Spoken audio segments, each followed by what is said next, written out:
Tom Swift in the Caves of Ice by Victor Appleton. Chapter 1. Eradicate in an Airship. "Well, Master Tom, am you going out in your flying machine again today?" "Yes, Rad, I think I will take a little flight. Perhaps I'll go over to Waterford and call on Mr. Damon. I haven't seen very much of him since we got back from our hunt for the diamond makers." "Take a run clear over to Waterfield, Master Tom?" "Yes, Rad. Now, if you will help me, I'll get out the Butterfly and see what trim she's in for a speedy flight." Tom Swift, the young inventor, aided by Eradicate Sampson, the helper of the Swift household, walked over toward a small shed. A few minutes later, the two had rolled into view on its 3 bicycle wheels a trim little monoplane, one of the speediest craft of the air that had ever skimmed along beneath the clouds. It was built to carry 2 and had a very powerful motor. "I guess it will work all right," remarked the young inventor, for Tom Swift had not only built this monoplane himself, but was the originator of it, and the craft contained many new features. "It sure do look all right, Master Tom." "Look here, Rad," spoke the lad as a sudden idea came to him. "You've never ridden in an airship, have you?" "No, Master Tom, and I ain't going to neither." "Why not?" "Why not? 'Cause as how it ain't healthy, that's why." "But I go in them frequently, Eradicate. So does my father. You've seen us fly often enough to know that it's safe." "Why, look at the number of times Mr. Damon and I have gone off on trips in this little Butterfly. Don't we always come back safely?" "Yes, that's true. But there might come a time when you wouldn't come back. And then where'd Eradicate Sampson be? I ask you that. Where'd I be, Mr. Tom?" "Why, you wouldn't be anywhere if you didn't go, of course." And Tom laughed. "But I'd like to take you for a little spin in this machine, Rat. I want you to get used to them. Sometime I may need you to help me. Come now, suppose you get up in this seat here, and I promise not to go too high until you get used to it. Come on, it will do you good. And think of what all your friends will say when they see you riding in an airship." "That's right, Master Tom. They sure will be monstrous envious of Eradicate Sampson. That's what they will." It was clear that the man was being persuaded somewhat against his will. Though he had been engaged by Tom Swift and his father off and on for several years, Eradicate had never shown any desire to take a trip through the air in one of the several craft Tom owned for this purpose. Nor had he ever evinced a longing for a trip under the ocean in a submarine. And as for riding in Tom's speedy electric car, Eradicate would have soon sat down with 13 at a table, or looked at the moon over the wrong shoulder. But now somehow there was a peculiar temptation to take his young employer at his word. Eradicate had seen many times the youthful inventor and his friends make trips in the monoplane, as well as in the big biplane and dirigible balloon combined, the Red Cloud. Tom and the others had always come back safely, though often they met with accidents which only the skill and daring of the aeronaut had brought to a safe conclusion. "Well, are you coming, Rad?" asked Tom as he looked to see if the oil and gasoline tanks were filled, and gave a preliminary twirl to the propeller. "Now, does you think it am perfectly safe, Mr. Tom?" And the man looked nervously at the machine. "Of course, Rad, otherwise I wouldn't invite you. But I won't take you far. I just wanted you to get used to it, and once you have made a flight, you will want to make another." "I don't know how I believe I will, Master Tom, but as long as you have asked me, and as you say some of them proud stuck-up mens in Shopton will be tooken down a peg or two when they sees me, why, I will go with you, Master Tom." "I thought you would. Now, take your place in the little seat next to where I'm going to sit. I'll start the engine and jump in. Now, sit perfectly still, and whatever you do, don't jump out. The ground's pretty hard this morning. There was a frost last night." "I knows there was, Mr. Tom. Nope, I won't jump. Oh, golly, Mr. Tom, I guess I don't want to go. Let me out." Eradicate, his heart growing fainter as the time of starting drew nearer, made as if he would leave the monoplane in which he had taken a seat. "Sit still!" yelled Tom. At that instant he started the propeller. The motor roared like a salvo of guns, and streaks of fire could be seen shooting from one cylinder to the other until there was a perfect blast of explosions. The speed of the propeller increased as the motor warmed up. Tom ran to his seat and opened the gasoline throttle still more, advancing the spark slightly. The roar increased. The lad darted a look at Eradicate. The man's face was like chalk, and he was gripping the upright braces at his side as though his salvation depended on them. "Steady now," spoke Tom, yelling to be heard above the racket. "Here we go." The Butterfly was moving slowly across the level stretch of ground which Tom used for starting his airships. The propeller was now a blur of light. The explosions of the motor became a steady roar, the noise from one cylinder being merged into the blast from the others so rapidly that it was a continuous racket. With a whiz, the monoplane shot across the ground. Then, with a quick motion, Tom tilted the lifting planes, and as gracefully as a bird, the little machine mounted upward on a slant until, coming to a level about 200 feet above the earth, Tom sent it straight ahead over the roof of his house. "How's this, Rad?" he cried. "Isn't it great?" It's mighty ticklish, Miss Tom. That's the word. It sure am mighty ticklish." Tom Swift laughed and increased the speed. The Butterfly darted forward like some hummingbird about to launch itself upon a flower, and indeed the revolutions of the propeller were not unlike the vibrations of the wings of that marvelous little creature. "Now for some corkscrew twists," cried the young inventor. "Here we go, Rad." With that he began a series of intricate evolutions, making figures of 8, spirals, curves, sudden dips, and long swings. It was masterwork in handling the monoplane, but Eradicate Sampson, as he sat crouched in the seat, gripping the uprights until his hands ached, was in no condition to appreciate it. Gradually, however, as he saw that the craft remained up in the air and showed no signs of falling, the fears of the man left him. He sat up straighter. "Don't you like it, Rad?" cried Tom. This time the answer came with more decision. "It sure am great, Miss Tom. I'm beginning to like it. Well, I guess I do like it. Now, if some of them stuck-up men could see me, they'd think you were stuck up, eh, Rad? Stuck up in the air." "That's right, Miss Tom. Ha, sure am stuck up in the air, ha." By this time, Tom had glided the machine away from the village, and they were flying over the field some distance from his house. The man was beginning to enjoy his experience very much. Suddenly, just as Tom was trying to get a bit more speed out of the motor, the machine stopped. The cessation of the racket was almost as startling as a loud explosion would have been. "Just my luck," cried Tom. "What's the matter?" asked Eradicate anxiously. "Motor stalled," replied the young inventor. By golly, we's fallen," yelled the man. Naturally, with the stopping of the propeller, there was no further straightforward motion to the monoplane, and following the law of nature, it began to drop toward the earth on a slant. "We's fallen, we'll be killed," yelled the man. "It's all right. I'll just volplane back to earth," spoke Tom calmly. "I've often done it before, higher up than this. Sit still, Rad. I'm volplaning back to the ground." "And I'll jump back to the ground. That's what I'll do. I ain't going to wait until I fall. No, sir, and I ain't going to do no of that ball playing you'll speak of, Miss Swift. It's no time to play ball when your life am in danger. I is going to jump." "Sit still," cried Tom, for the man was about to spring from his seat. "There's no danger. I didn't say anything about playing ball. I said I'd volplane back to earth. We'll be there shortly. I'll take you down safe. Sit still, Rad." He spoke so earnestly that the fears of his passenger were quelled. With a quick motion, Tom threw up the head planes to check the downward sweep.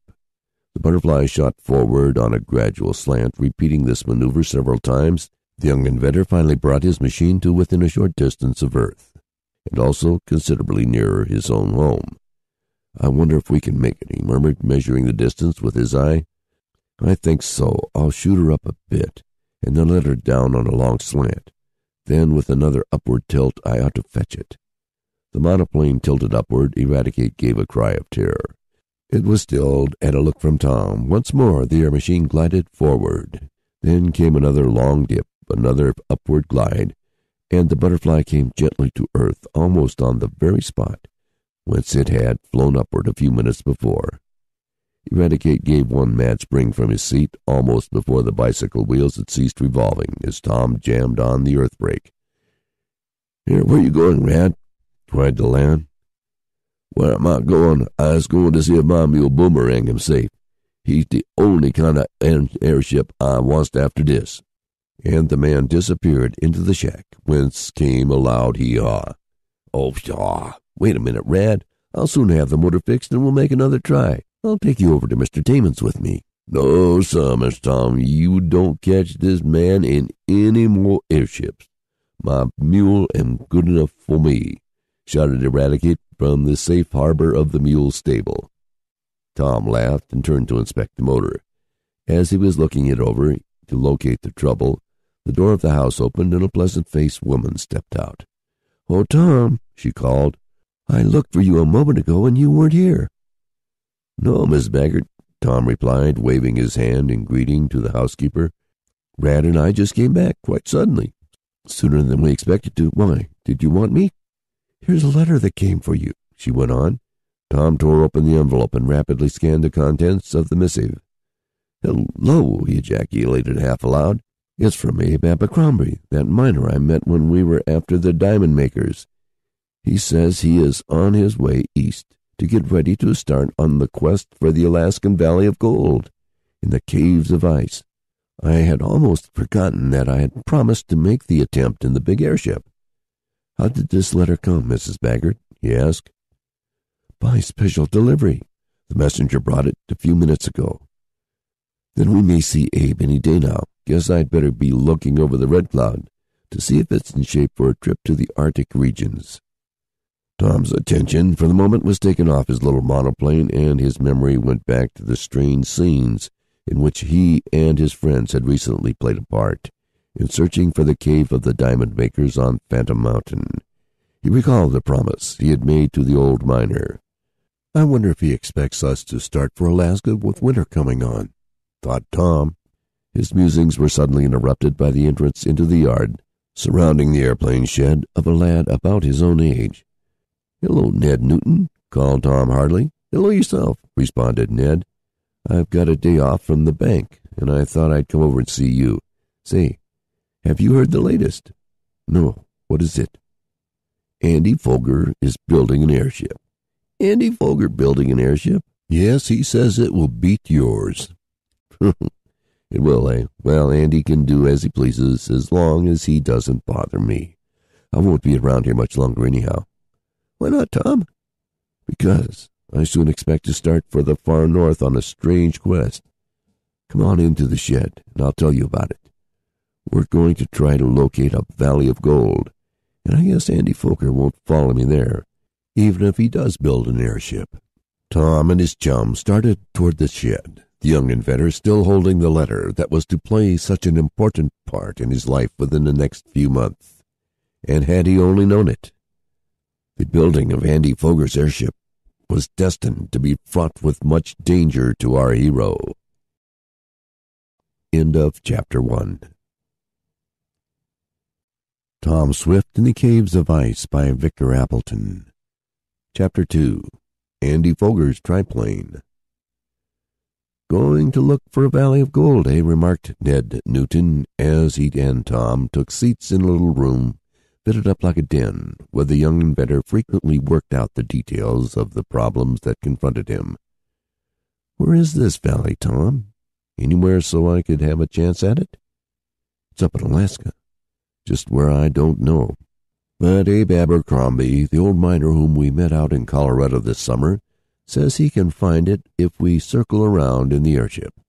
So I'm going to take a chance. I'll tell you all about it. And while Tom is doing this, I will take the opportunity to more formally introduce to my new readers our hero and his friends. Tom Swift was an inventor of no little note in spite of his youth. He lived with his father, Barton Swift, who was also an inventor on the outskirts of the village of Shopton, New York State.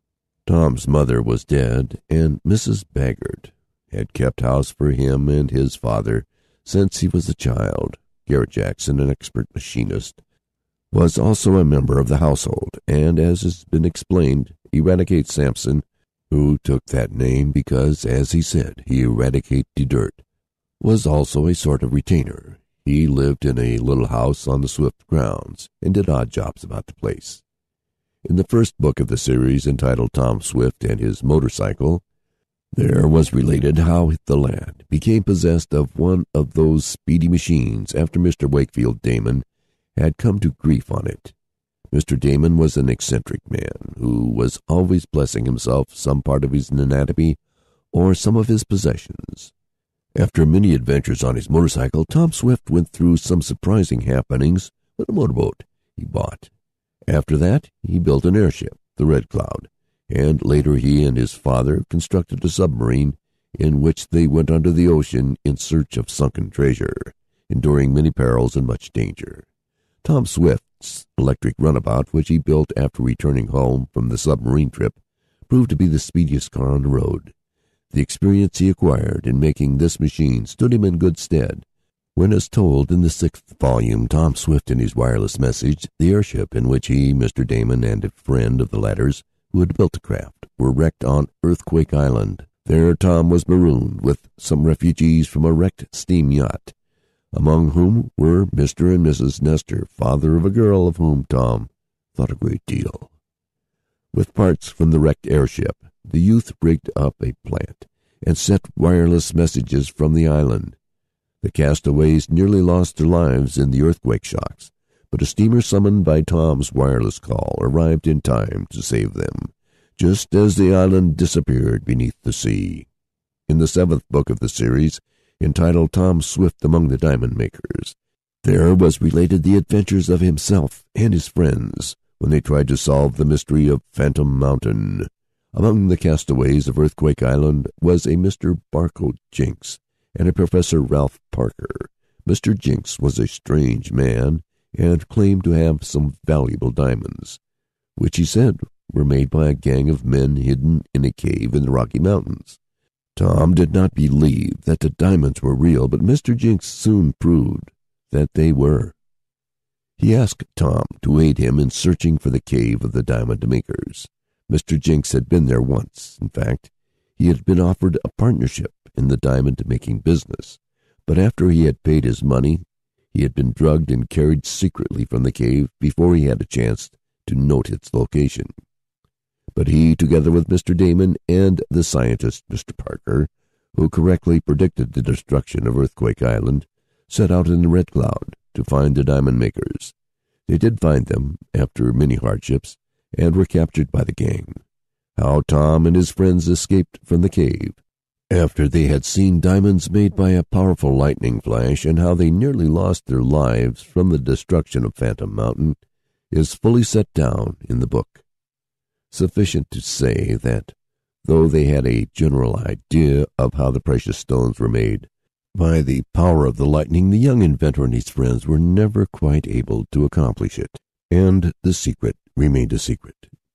But they had secured some diamonds as they rushed from the cave, Mr. Damon grabbing them up, and these were divided among Tom and the others.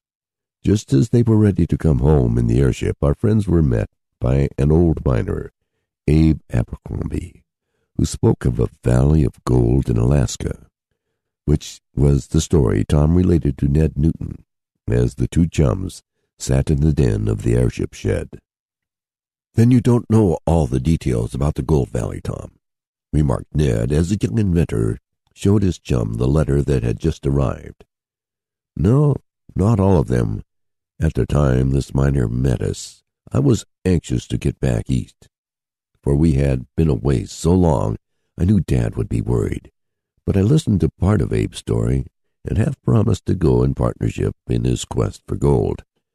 He was to furnish information about the Hidden Valley, and I was to supply the airship.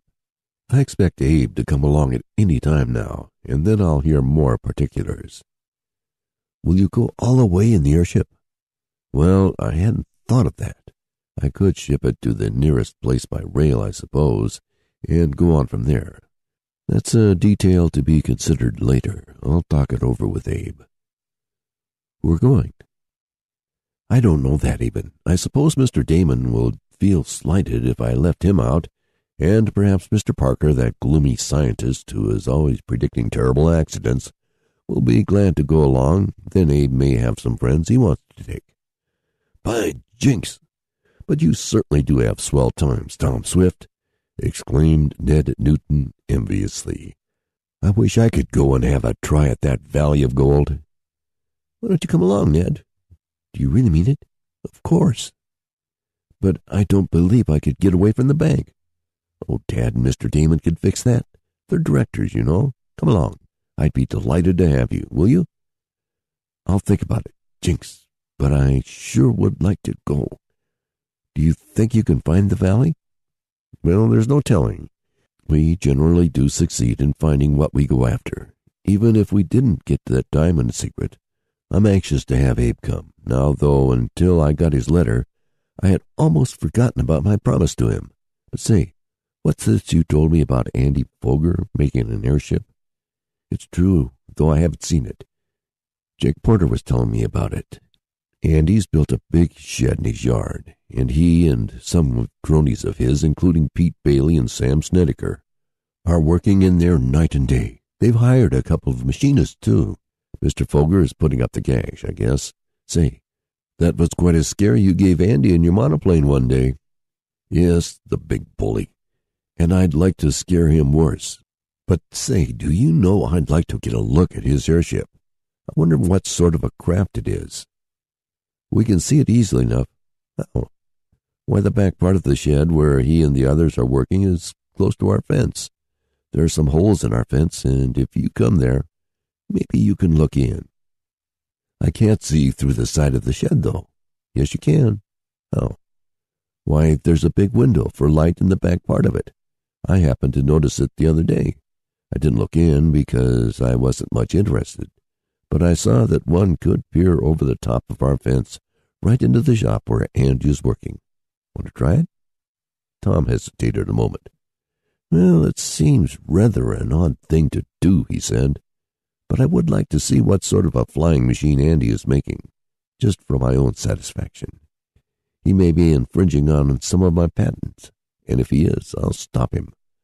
Once or twice he's been sneaking around my shed here. I don't believe in sneaking, but I know he wouldn't let me in if I ask him. So I guess it's the only way. I'll go with you, Ned. All right. We'll see if we can get a glimpse of Andy's queer shebang through the window. The two chums left Tom's shop and were soon in the yard of Ned Newton's house. As he had said, the big shed in Andy's premises came close up to the fence, and there was a window through which one might gaze. The casement did not appear to be curtained. I'll get a ladder so we can climb up to the top of the fence and look over, spoke Ned as he and Tom went out into the yard back of his house. The fence was high up on an embankment. A little later, Tom and his chum were gazing into the shop window from the ladder.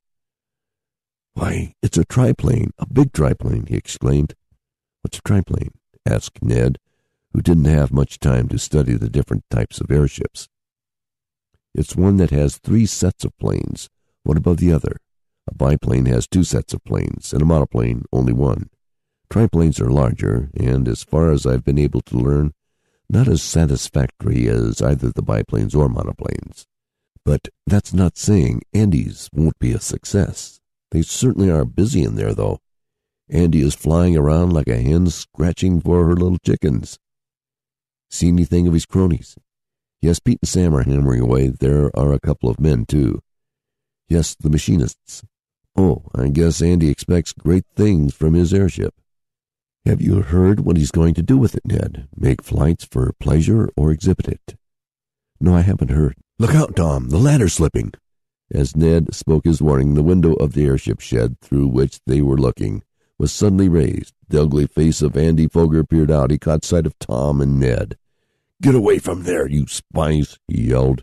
Get away from there, Tom Swift. You're trying to steal some of my ideas. Get away, or I'll make you. Sam, bring me my gun. Pete, go tell my father to come here. I'll show Ned Newton and Tom Swift they can't bother me." Andy was dancing about in a rage. His two cronies crowded behind him to the window just as the ladder on which Tom and Ned were standing slipped along the fence. "Jump, Ned!" yelled Tom Swift as he leaped away to escape being entangled in the rungs. The young inventor came to the ground with a jar that shook him up considerably, while Ned, who had grasped the top board of the fence, remained hanging there by his hands, his feet dangling in the air. "Whack his fingers, Andy!" yelled Pete Bailey. "Get a long stick and whack Ned's fingers. That'll make him drop off." Tom Swift heard and labored desperately to raise the ladder to enable Ned to get down, for his chum seemed to be afraid to drop. End of Chapter 2. Tom Swift in the Caves of Ice by Victor Appleton. Chapter 3.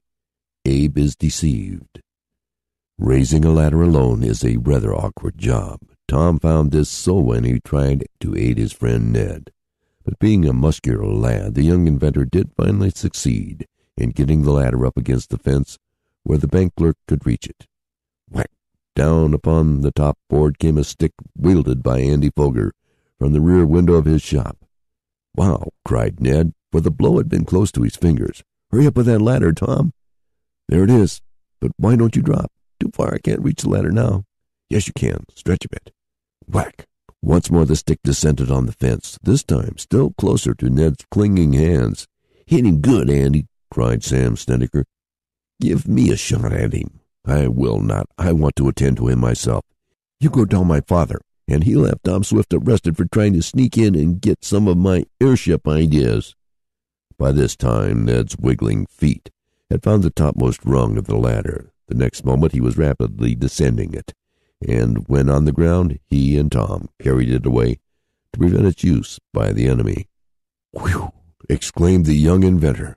"I had no idea they would kick up such a row." "Me either. Did you hurt yourself when you jumped as the ladder fell?" "No. Did they hit your hands?" "Came mighty near it." "Well, I suppose it serves us right. Yet if I can't look over my own back fence, it's a pity." "Of course we can. Only I'd just as soon they hadn't seen us. However, hello, there's Andy looking over here now." The mean face of the bully now topped the fence. It was evident that he had crawled from the window of his shop. "What are you trying to get into my place for, Tom Swift?" he demanded. "Wasn't trying to get in, Andy Foger." "Well, you were looking in." "Only doing as you've done over at my shop several times, Andy. I wanted to see what sort of an airship you were building." "Trying to get some ideas for your own, I guess," sneered Andy. Tom did not think it worth while to answer his taunt. "They could have you arrested for this," went on Andy, who felt bolder now that he was reinforced by Sam and Pete on either side of him as he looked over the fence into Ned's yard. "Arrested for what?" demanded the bank clerk. "For trespassing on my father's premises," went on Andy. "We weren't on your premises," declared Ned. "We were on our side of the fence all the while." "Well, you were looking over in my yard." "A cat may look at a king, you know, Andy," Tom reminded the bully. "Yeah, I think you're smart, don't you? Well, you can't steal any of my ideas for an airship. They're all patented, and I'll soon be making longer and higher flights than you ever dreamed of. I'll show you what a real airship is, Tom Swift. Monoplanes and biplanes are out of date. The only thing that's any good is a triplane. If mine works well, and I'm sure it will, I may build a quadruplane." "Wish you luck," spoke Tom with a shrug of his shoulders. "Well, you won't have any luck if you come around here any more," went on Pete Bailey. "We'll be on the watch for you fellows now, and we'll cover this window so you can't see in." "It's what we will," agreed Andy. And Sam Snedeker shook his head vigorously to indicate that he, too, approved of this. "Come on," spoke Tom in a low tone to Ned. "I've seen enough." The two chums moved toward Ned's house, followed by the jeers and mocking laughter of Andy and his cronies. "Can't you get back at them in some way?" asked Ned, for he did not like to see himself or his friend apparently vanquished by the bully. "He laughs best who laughs last, Ned." "What do you mean?" I mean that when Andy tries to fly in his triplane, it will be our turn to laugh. Won't it fly? Never. The way he has it rigged up, it doesn't take but one look to tell me that. He's working on altogether the wrong principle. Wait until he tries to go up, and then we'll have some fun with him. Then you got a good view of it through the window. I saw. I wanted to. But say, I was about to take a little trip in my monoplane to see my friend Mr. Damon when Abe's letter arrived and you came along with your news. I started to take Eradicate, but he backed out. Don't you want to come? Sure, I'll go along. Ned had often ridden in the trim Butterfly, though the trips had not been so frequent that he was tired of them. A little later, Tom, having adjusted the motor that had stalled before, compelling him to volplane back to earth, the two chums were sailing through the air toward Waterford. "Why, bless my shoelaces," cried Mr. Damon as they alighted in the yard of his house about an hour later. "I didn't expect you, Tom. I'm glad to see you." "And I to meet you again. I guess you knew Ned Newton." "Ah, yes. How do you do, Ned? Bless my appetite, but it's quite chilly. We'll soon have winter. Won't you come in and have some hot chocolate?" The boys were glad to accept the invitation, and as they were drinking the beverage which Mrs. Damon made for them, Tom told of the receipt of the letter from the old miner, and also his experience in seeing Andy's airship. "Ah, bless my pocketbook," cried Mr. Damon. "I had no idea we'd ever hear from Abe Abercrombie again, and so he is really coming on to tell us about the Valley of Gold." "So he says," replied Tom. "I was wondering if you'd like to go, Mr. Damon." "Go? I bless my very top knot. Of course I would. I'll go with you, only," and he leaned forward and whispered cautiously, "Don't speak so loudly. My wife might hear you." "Doesn't she want you to go off in the airship any more?" asked Tom. "Well, she'd rather I wouldn't, but she's going on a visit to her mother soon, and then I think will come my opportunity to take another trip with you. A Valley of Gold in Alaska, eh? Up where the icebergs and caves of ice are. Say, Tom, I know someone else who would be glad to go." "Who?" inquired the young inventor, though he had an idea to whom his friend referred. "Mr. Parker.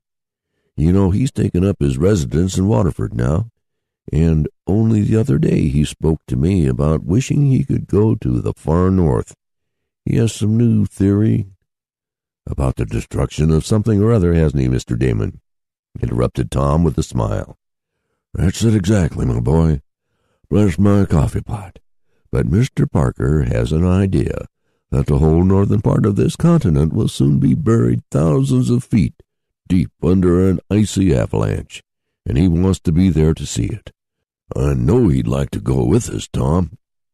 The young inventor made a little gesture of dissent, but as he knew Mr. Damon, who was very eccentric himself, had taken a great liking to the gloomy scientist, Tom did not feel like refusing, so he said, "All right, Mr. Damon, if we go, and I think we shall, we'll expect you and Mr. Parker. I'll let you know the result of Mr. Abercrombie's visit, and I need to request you to keep quiet about it. If there is a Valley of Gold in Alaska, we don't want everyone to know about it." "No, of course not, Tom Swift. I'll keep silent about it. Bless my liver pin. But I'll be glad to be on the move again, even if it is toward the Arctic regions." After some further talk, Tom and Ned took their departure, making good time back to Shopton in the speedy monoplane. For several days after that, Tom busied himself about his big airship, the Red Cloud, for it needed quite a few repairs after the long trip to the mountains where the diamond makers had been discovered in their cave. "And if we're going up amid the ice and snow," reasoned Tom, "I've got to make some different arrangements about the craft, and provide for keeping warmer than we found necessary when we went west." So it was, but Tom had no time to learn anything further about Andy Foger's airship. Even had our hero been so inclined, which he was not, he looked for Abe Abercrombie any day now. For though the old miner had given no date as to when he would arrive, he had said in his letter it would be soon. It was one day, nearly a week after Tom's attempt to make Eradicate like airplaning, that there might have been seen coming along the Shopton road which led towards Tom's house the figure of a grizzled old man. His clothes were rather rough, and he carried a valise that had evidently seen much service. There was that about him which proclaimed him for a Westerner, a cattleman, or a miner. He walked slowly along, murmuring to himself, "Well, I might have better have taken one of them wagons at the depot," he said. "Then to try to walk, it's quite a stretch out to Tom Swift's house. I hope I find him home." He trudged on, and a little later his gaze was attracted by a large shed in the rear of a white house, the pretentious appearance of which indicated that persons of wealth owned it. "I guess that must be the place," he remarked. "That shed is big enough to hold the airship. Now to present myself." As he walked up the front path of the house, he was met by one of the gardeners who was raking up the leaves. "Is this the airship place?" asked the miner. "Yes, that's where the young master is making his triplane," answered the man. "Is he in?" "Yes, I guess so. You can walk right back to the shed." The miner did so. Through the open door of the building he had a glimpse of big stretches of wings and propellers, rudders, and some machinery. "That's it," he murmured, "though it looks some different than I remembered. However, maybe Tom's changed it about. I wonder where he is." As he spoke, a lad came from the shed to meet him, a lad on whose face there was a look of suspicion. "What do you want?" he demanded. "I'm looking for Tom Swift," was the simple reply. "But I take it you're one of his partners in this airship business. I guess he must have told you about me. I'm Abe Abercrombie, the miner, and I've come to show him the way to that valley of gold in Alaska." At the mention of Tom Swift's name, Andy Foger, for it was he, had started to utter a denial. But at the next words of the miner, and as Mr. Abercrombie mentioned gold in Alaska, there came a cunning look over Andy's face. "Tom Swift isn't here just now," he said, wondering how he could turn to advantage the unexpected visit and the impending information that the guileless old man was about to give under the mistaken idea that Andy was Tom's friend. "That's all right. I reckon he'll be along presently. You'll do just as well, I reckon. You're in partnership with him, I take it. So this is the place where he makes his airships, eh? It's a big one." And Mr. Abercrombie looked at the odd triplane of Andy's, for the airship was almost finished. "But it'll need to be big if we're to go to Alaska in it," went on the miner. "It's quite a journey to the valley where the gold is. No way to get there except by an airship. And here I be, and ready to start. I've brought the map of the place just as I promised. Here it is. Better take good care of it. Now, let's talk business." And the miner, having guilelessly handed Andy Foger a folded parchment, sat down on a box at the door of the airship shed and placed his heavy valise on the ground beside him. "What's this?" asked the bully, wondering whether he had heard right. "It's the map of the Valley of Gold, directions how to get there, and all that. I guess it's plain enough. Now, when can we start?" Andy did not know what to say. Fate had, most unexpectedly, placed in his hands a valuable paper. The miner made a mistake. Andy's house was on the same road as Tom's, and, seeing the airship shed, had deceived the aged man. He had not expected to find two airship manufacturers in the same village. "The map of the Valley of Gold," murmured Andy, as he put it in his pocket. "Yes, just as I told Tom about when I met him out west. I said I'd bring it with me, and I did. When will Tom be back? He never spoke of you, though I reckoned he'd have to have some help in making his airships. Where is he?" He, stammered Andy. He did not know what to say. At that instant Tom Swift himself passed by in the road. He had been over to Shopton on an errand. One look into the yard of Andy's house showed to our hero the old miner sitting at the door of the airship shed. "Mr. Abercrombie, Abe!" cried Tom almost before he thought. "Hello, Tom, I got here," cried the miner heartily. "I was just talking to your partner." "My partner?" spoke Tom in amazement. Yes, partner, in the airship business. I should think you'd need about 3 partners to build these machines." "My partner. Andy Foger is my partner," cried Tom, wondering what would happen next. "I have no partner. If he said he was, he deceived you." "No partner? Ain't he your partner?" cried Mr. Abercrombie. "Why, I thought he was. I told him about the Valley of Gold. I gave him the map." "The map?" "Yes, the map. Tell him how to get there. He's got it." There was a mocking smile on Andy's face. "Give that map back at once," cried Tom sternly, now understanding something of the situation. "Hand it over at once, Andy Foger." "I will when I get ready. He gave it to me," cried the bully, and then before either Tom nor Abe could stop him, Andy darted into the big shed and slammed shut the door. End of Chapter 3. Tom Swift in the Caves of Ice by Victor Appleton. Chapter 4. Tom Gets the Map. For a few seconds Tom was so surprised at the sudden action of the bully that he could neither move nor speak. Then, crying out as a command to halt, the young inventor took after his enemy. "The scamp!" he cried. "The nerve he has to deceive Abe Abercrombie in that fashion. Wait until I get hold of him." "What's it all about?" asked the old miner, who, being a slow thinker, had not understood all that had happened. "What's up, Tom Swift?" "Haven't time to tell you now," flung back the running lad over his shoulder. "I've got to catch Andy. Then I'll explain. He's trying to get ahead of us, I guess, but we'll stop him." Thereupon Tom flung himself against the door of the airship shed. The young inventor found the portal bolted, though it vibrated with the impact of his body.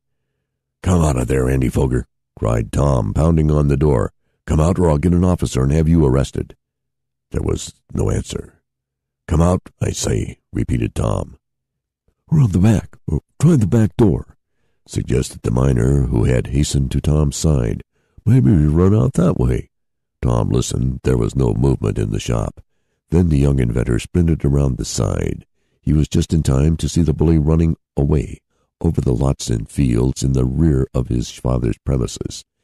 Andy had climbed out the back window of the shed into which Tom and Ned had peered that day, had climbed the high fence, dropped down on the other side, and was now running away with all the speed he could muster. "Come back," began Tom, and then he realized that his enemy could not hear him. The bully was too far away. At the same time, our hero realized that it would be useless to give chase, for Andy had too much of a start. There was nothing to do but to turn back, and Tom knew that his delay in trying to gain an entrance at the front door had given Andy the very opportunity he needed to escape at the rear. "Well, this is a bad turn of affairs," remarked the lad as he faced the puzzled miner. "What is, Tom?" "Him having that map. It shows the location of the Valley of Gold, doesn't it? And tells how to get there?" "That's what it does." "How did Andy happen to get it?" "Just as I told you. I was on my way to your house, having inquired at the post office, and the man said that at your place there was a big shed where you kept your airships. I come along, and of course when I see this house and the shed and had a glimpse of the airship, I of course thought it was your place, and though you'd never told me about it, I thought maybe this lad was in business with you. Like a blamed young tenderfoot, I blurted out my business before I thought, and handed him the map for safekeeping. He took it, too. That's the worst of it." "Yes, that's the worst of it," agreed Tom. "But I'll get it back if I have to cause his arrest and search his whole house." "But he runned away, Tom." "Oh, he'll come back." "Was there only one copy of the map of the valley, Abe?" asked Tom anxiously. "Yep, only one." "Could you make another?" "No, not if you was to pay me $1 million.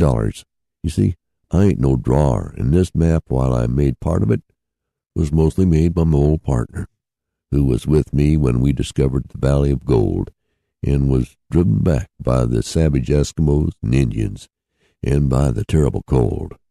My partner made the best part of the map, and he's dead, poor fellow."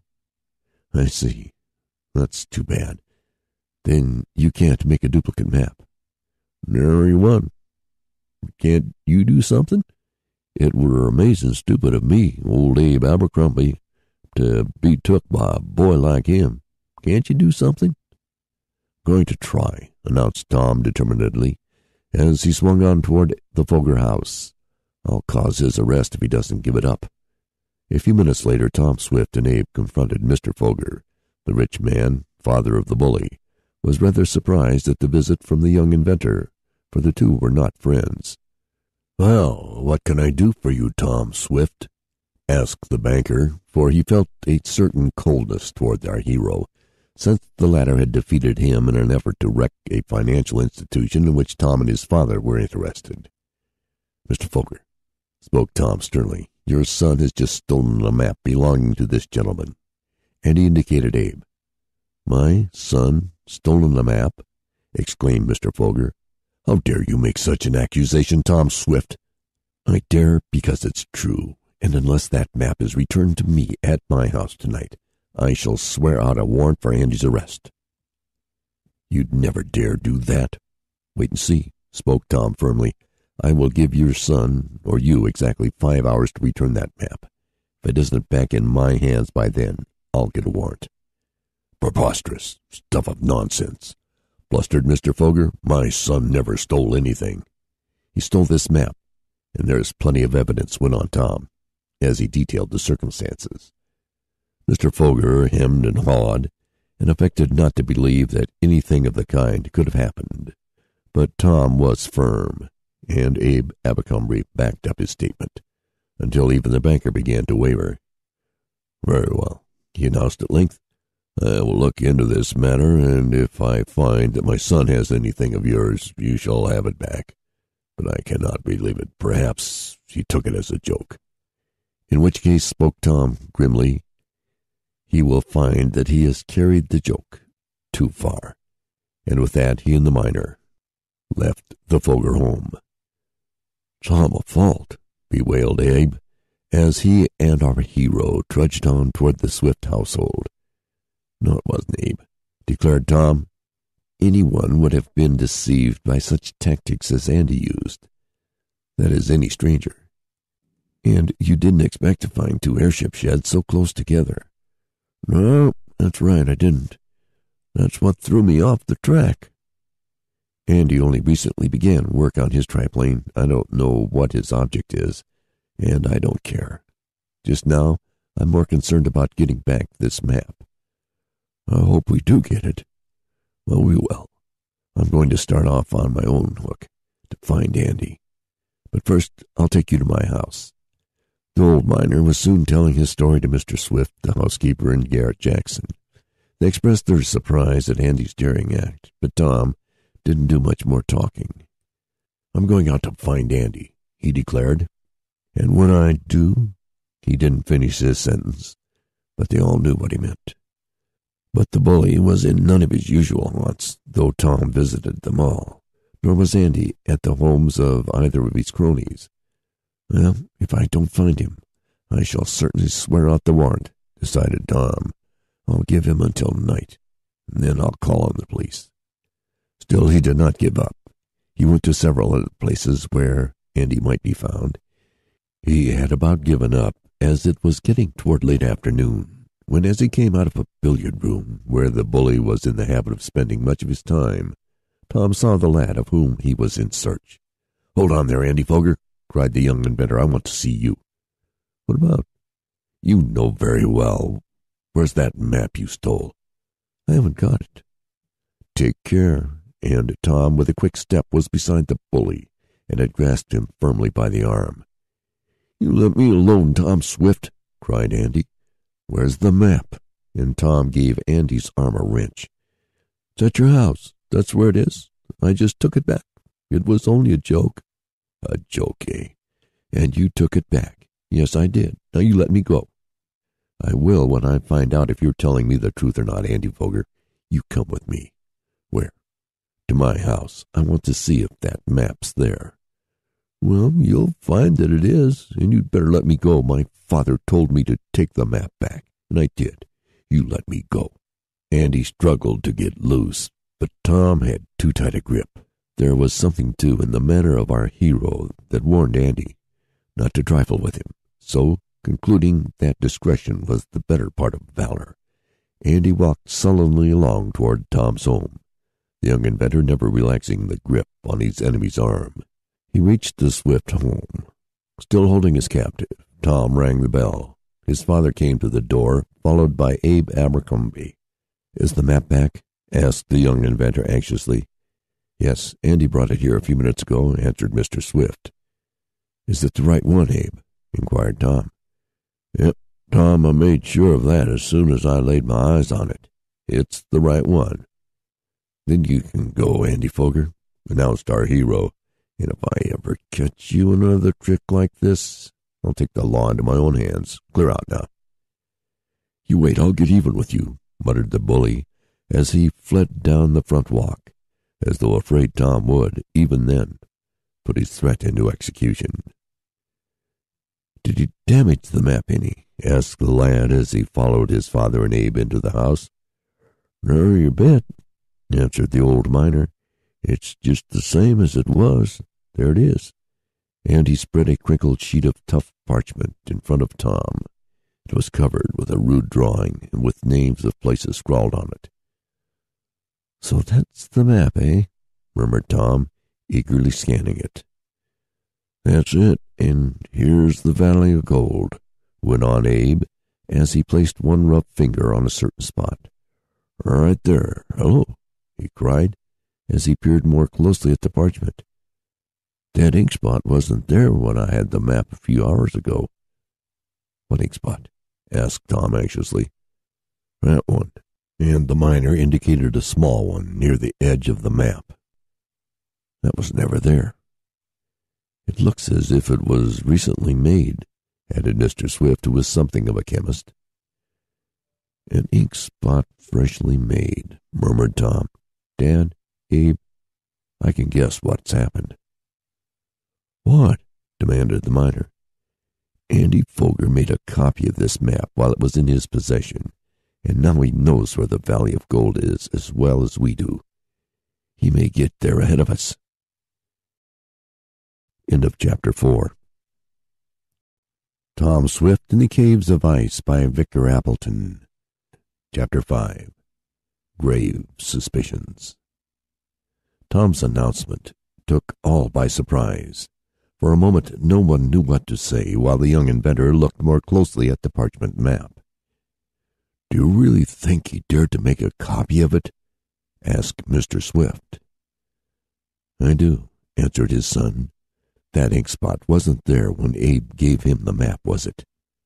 "No," replied the miner. "And it couldn't get on in Andy's pocket," went on Tom. "So he must have had it open near where there was ink." "His fountain pen might have leaked," suggested Mr. Jackson. "In that case, the ink spot would be on the outside of the map, and not on the inside," declared Tom with the instinct of a detective. "Unless he had the map folded in his pocket, with the inside surface on the outside, the ink could have gotten on. Besides, Andy always carries his fountain pen in his upper vest pocket, and that pocket is too small to hold the map.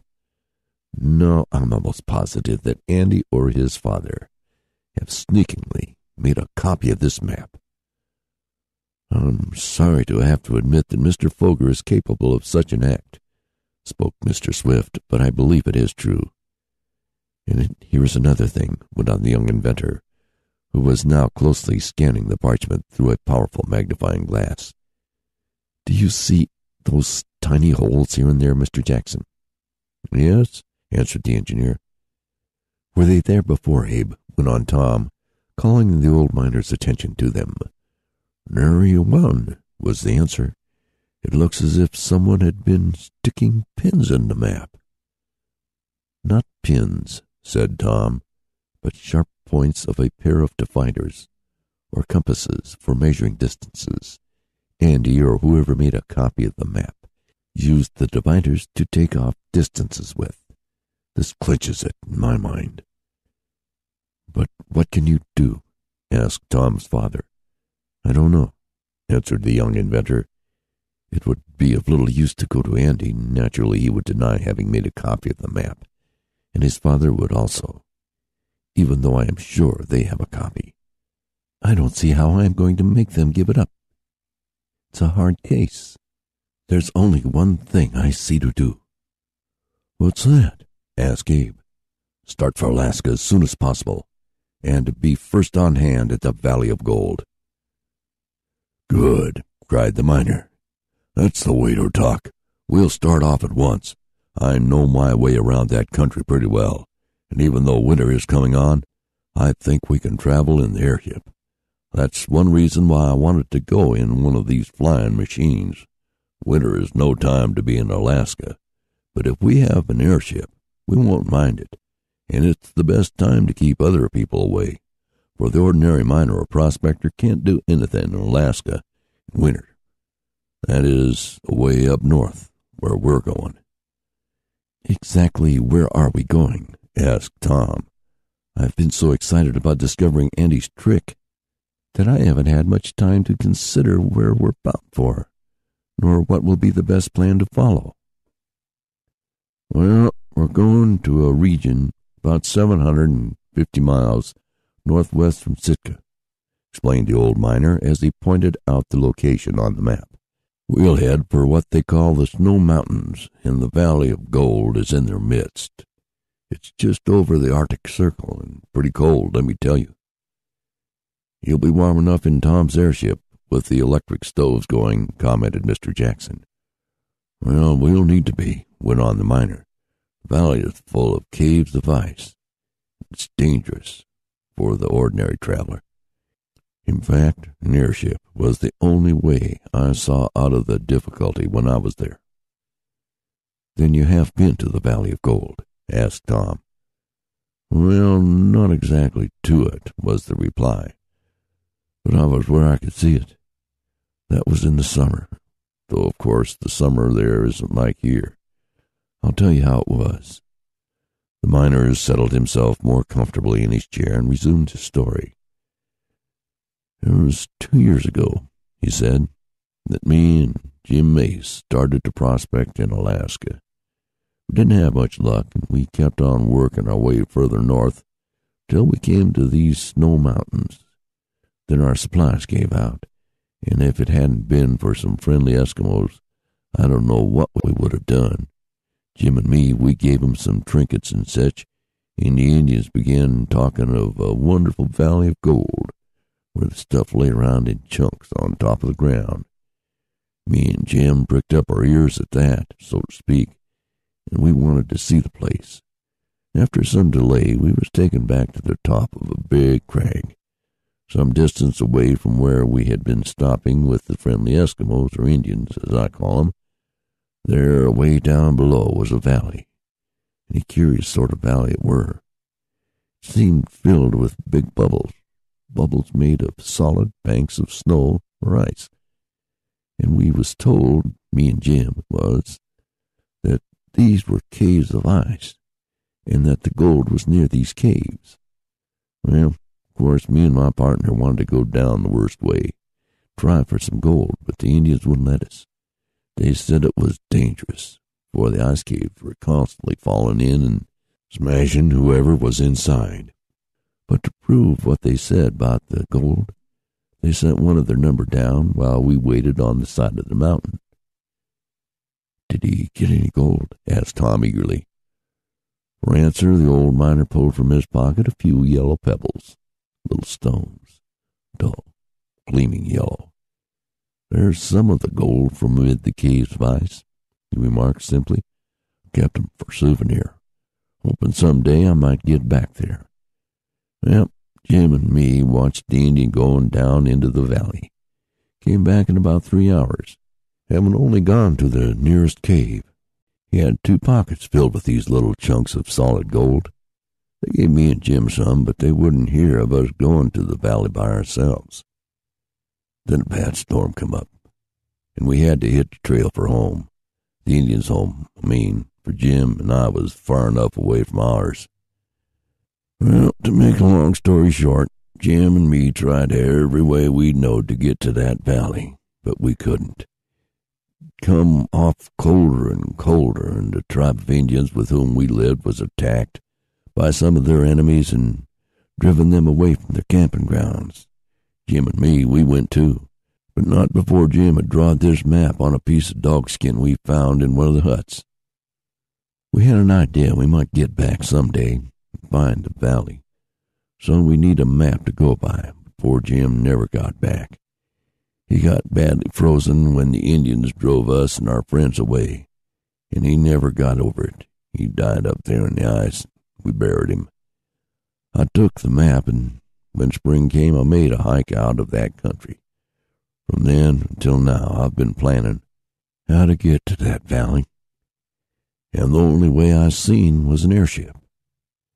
Then, when I was prospecting around out in Colorado, I saw Tom's machine hidden in the trees, and I waited until he come along, which part you know as well as I do," finished Abe. "And that's the story of the Valley of Gold," spoke Mr. Swift. "That's all there is to it," assented Abe simply. "Do you think there is much gold there?" asked Tom. "Oh, plenty of it, for the picking up," replied the miner.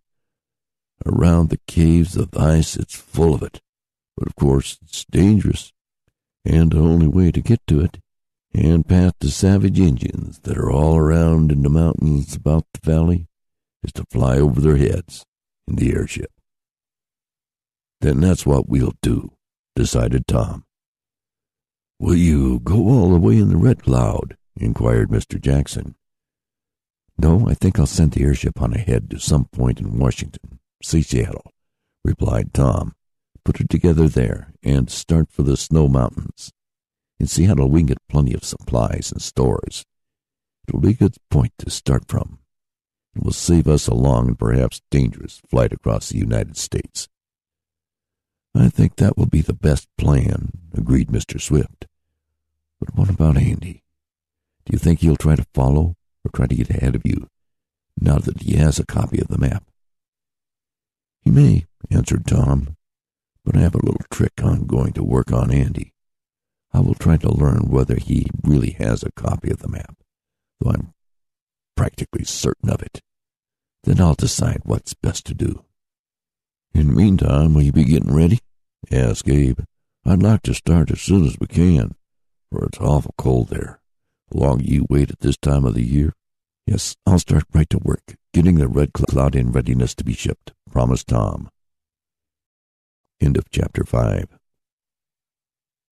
Tom Swift in the Caves of Ice by Victor Appleton. Chapter 6. Andy's Airship Flies. "Hello, Tom. Have you heard the news?" asked Ned Newton of the young inventor a few days later.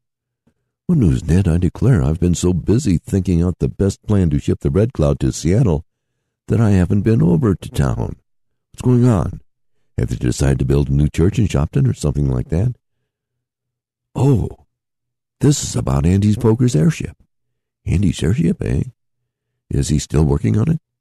"It's all done, so Sam Snedeker was telling me last night, and today Andy is going to try to fly it." "You don't mean it?" "Sure thing. Let's go over and watch him. He might make a fuss, same as he did when we looked in the window of his shed." "He can't make any fuss now. He's got to take his machine out to fly it, and anybody that wants to can look on. Didn't he watch you make flights often enough?" "That's so. Where's the trial flight going to take place?" "In the big meadow. Come on over." "Guess I will. I can't do much more now. I've been getting some boxes and crates made in which to pack the Red Cloud.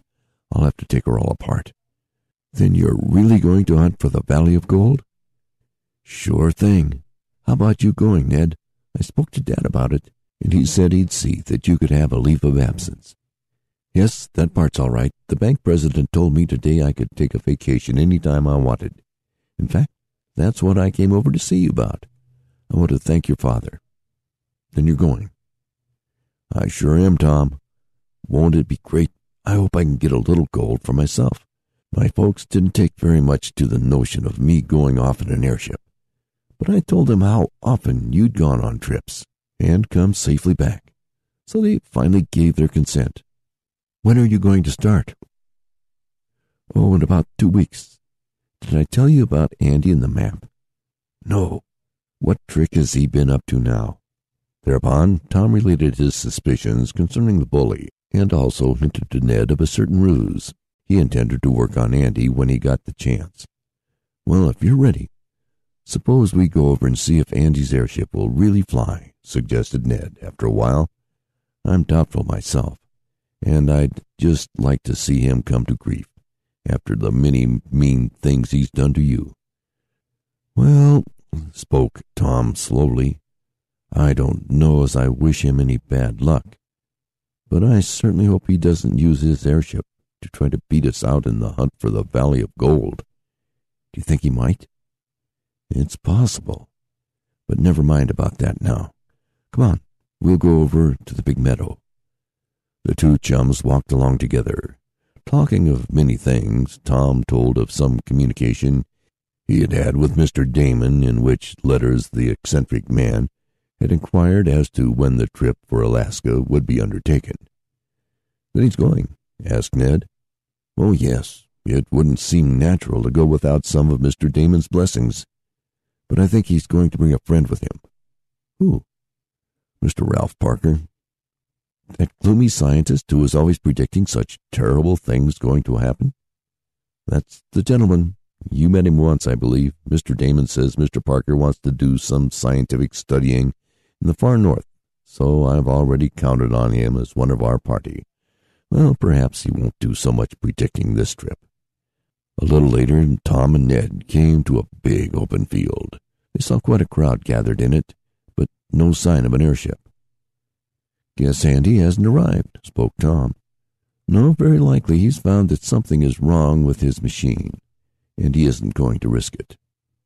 But almost as Ned spoke, there sounded cries of excitement from the crowd, and a little later, something big and white, with many wing-shaped stretches of canvas sticking out from all sides, was seen turning into the big meadow from the broad highway that led to Andy's house. "There she is," cried Ned.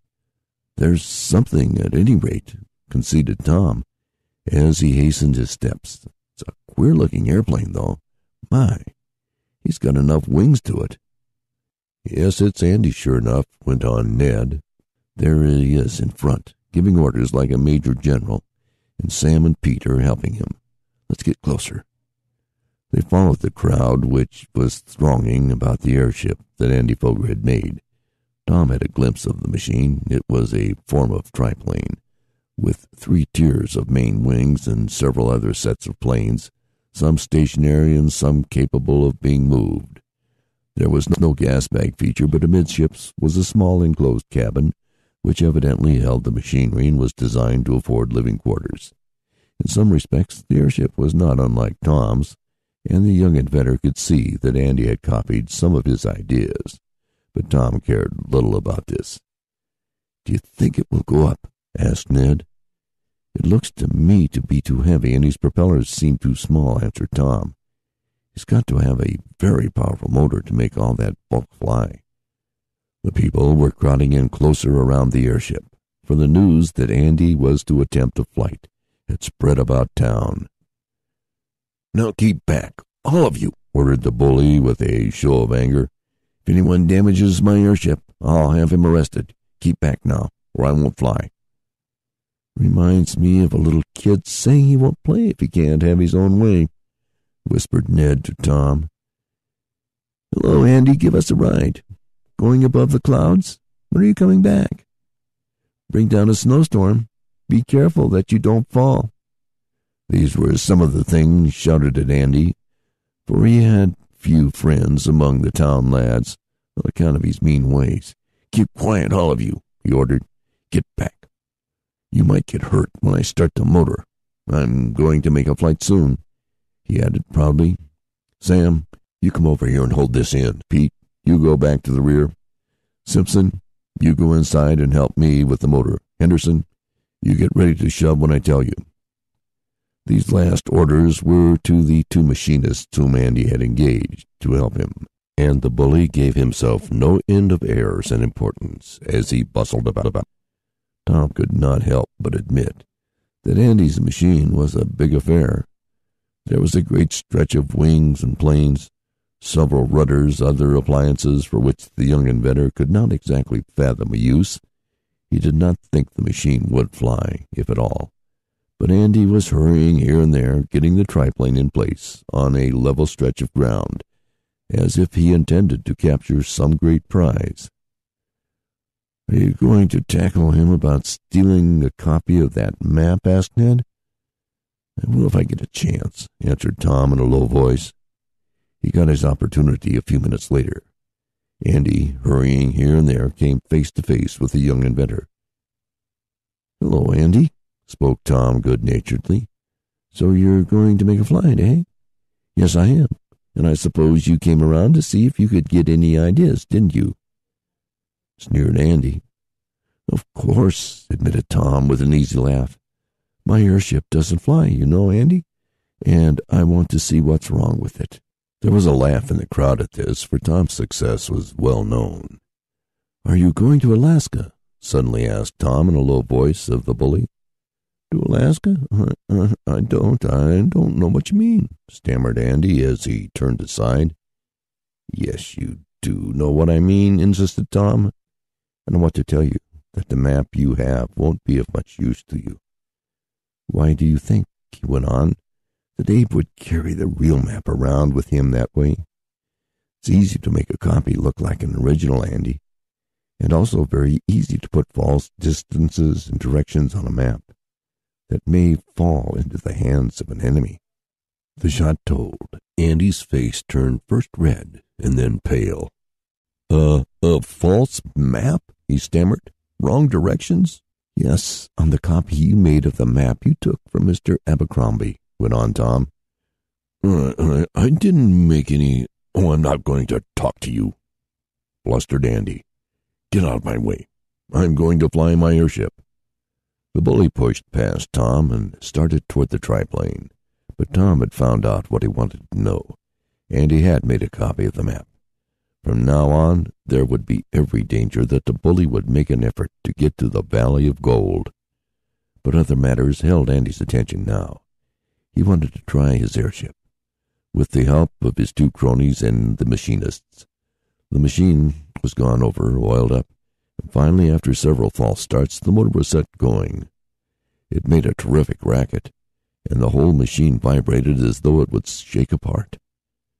"He hasn't got it well enough braced," said Tom to Ned. "Out of the way now, everybody," yelled Andy. "Keep away or you'll get hurt. I'm going up."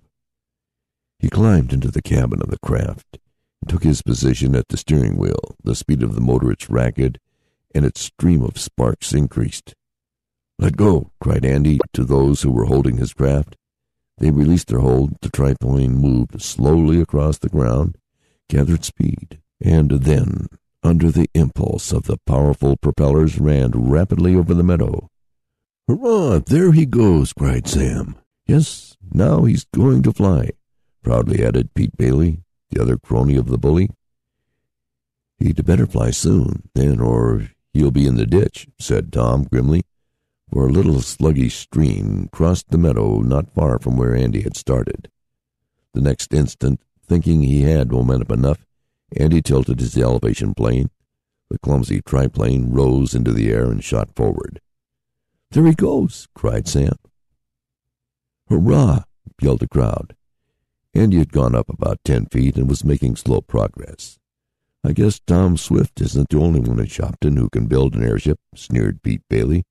"Look, look!" yelled Ned. "He's coming down." Sure enough, Andy's machine had reached the end of her flight. The motor stopped with something between a cough and a wheeze. Down fluttered the airplane, like some clumsy bird, down into the ditch, settling on one side and then coming to rest, tilted over at a sharp angle. Andy was pitched out, but landed on the soft mud, for there had been a thaw. He wasn't hurt much, evidently, for he soon scrambled to his feet as the crowd surged toward him. "Well, he flew a little way," observed Ned grimly. "But he came down mighty soon," added Tom. "I thought he would. His machine is too big and clumsy. I've seen enough. Come on, Ned. We'll get ready to go to Alaska. Andy Foger will never follow us in that machine." But Tom was soon to find out how much mistaken he was. End of chapter 6. Tom Swift in the Caves of Ice by Victor Appleton. Chapter 7. Ready for the Trip. Andy Foger stood looking at his tilted airship. His clothes were covered with mud from the ditch. Some of the muck had splashed over his face, so that it was a pitiable-looking object. "What's the matter?" panted Pete Bailey. "Are you hurt?" asked Sam Snedeker. The two cronies had hurried to the side of the bully. "Matter? Can't you see what's the matter?" demanded Andy wrathfully. "The machine came down, that's what's the matter. Why didn't you fellows fix the motor better?" He shouted at the two machinists as they came running up, followed by the crowd.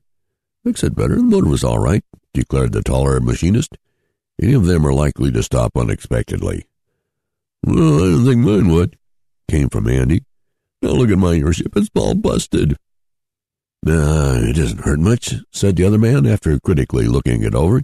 "We can fix it, and you'll fly yet, Andy." "What will I do, if only to fool Tom Swift?" declared the bully as he wiped some of the mud from his face. "Come on now, help me wheel the machine back, and I'll try it again." Andy made another attempt, but this time the machine did not even rise off the ground, and then, amid the jeers of the crowd, the discomforted lad took his airplane back to the shed in the rear of his house. "I'll fix it yet, make a long flight," he declared. "I'll show Tom Swift he can't laugh at me." "You'll make a long flight, eh?" asked one of the machinists. "Where will you go?" "Never mind," answered Andy with a knowing wink. "I've got a plan up my sleeve. My father and I are going to do something that will astonish everybody in Shopton." And then Andy, with many nods and winks, went into the shed, where he began giving orders about the airship. He wanted the motor changed, and one of the machinists made some suggestions about the planes, which he said would give better results. As for Tom and Ned, they strolled away, satisfied that in Andy Foger they would not have a very dangerous rival as far as airships were concerned. Tom thought matters over during the next few days. He was now satisfied that Andy had a copy of the map, and as far as he could see, there was no way of getting it from him, for he could not prove to the satisfaction of the legal authorities that the bully actually had it. "We'll just have to take a chance, that's all," decided the young inventor, in talking matters over with his father, Ned and Abe Abercrombie. "If Andy and some of his crowd trail after us, we'll just have to run away from them and get to the valley first." "If they do get there, they won't find it very easy traveling, I reckon," remarked Abe. "They'll get all they want of the Caves of Ice. But haven't we better get a hustle on ourselves, Tom?" "Yes, we will soon start now. I have the Red Cloud all packed up for shipment to Seattle. We will send it on ahead and then follow, for it will take some time to get there, even though it's going by fast freight." "What about Mr. Damon?" asked Ned. "When is he coming?" "There's no telling," responded Tom. "He may be on hand any minute, and again, he may only show up just as we are starting. I haven't heard from him in the last day or two." At that moment, there was a knock on the private office in the airplane shed, where Tom, Ned, and Abe Abercrombie were talking. "Who's there?" asked Tom. "It's me," answered a voice recognizable as that of Eradicate. "What is it, Rad?" asked Tom. "Why, I just thought I'd tell you that the blessing man am coming down the road." "The blessing man?" repeated Tom. "Oh, you mean Mr. Damon?" "Yes, sir, that's just who I done mean, and there's another man with him." "Mr. Parker, I expect," spoke Tom. "Well, tell them to come in here, Rad." "Yes, sir, they's coming up the path now, so they is." The next moment, Tom and the others heard a voice saying, "I bless my necktie, the Red Cloud is gone." Mr. Damon had peered into the shed and had not seen the airship, for Tom had it packed up. "I wonder if Tom Swift has gone away. Bless my topknot, Mr. Parker. I hope we're not too late." "Indeed, I hope not," added the scientist. "I wish to make a study of the Caves of Ice. I think perhaps they may be working south, and in time this part of the country may be covered deep under a frozen blanket." "Cheerful, isn't he, Ned?" asked Tom with a smile. Then, going to the door of the shed, he called out, "Here we are, Mr. Damon. Glad to see you, Mr. Parker." This last wasn't exactly true, but Tom wanted to be polite. "Where's my collar button, Tom? But what has become of the airship?" asked Mr. Damon, as he looked about the shed and saw only a number of boxes and crates. "Taken apart and packed up, ready for the trip to the Valley of Gold and the Caves of Ice," replied the young inventor, and then he briefly told of their plans. "Well, that's a good idea," declared the eccentric man. "Mr. Parker and I are ready to go whenever you are, Tom." "Then we'll start very soon. I will get all our supplies in Seattle." Now, to discuss details, and after Mr. Parker and Mr. Damon had been made acquainted with the old miner, who told his story in brief, they began a discussion of the prospective trip.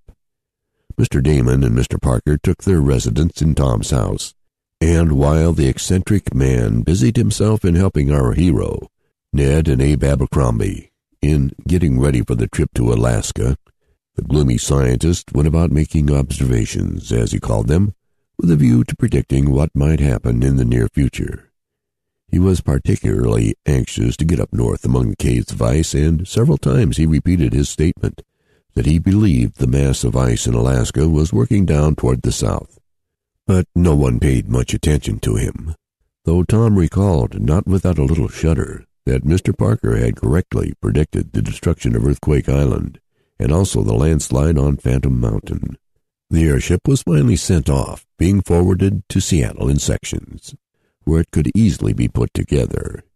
The matter of Andy Foger having a duplicate map of the Valley of Gold was discussed, but it was agreed that nothing could be done about it, so Tom and the others devoted all their energies to getting in shape for the prospective journey.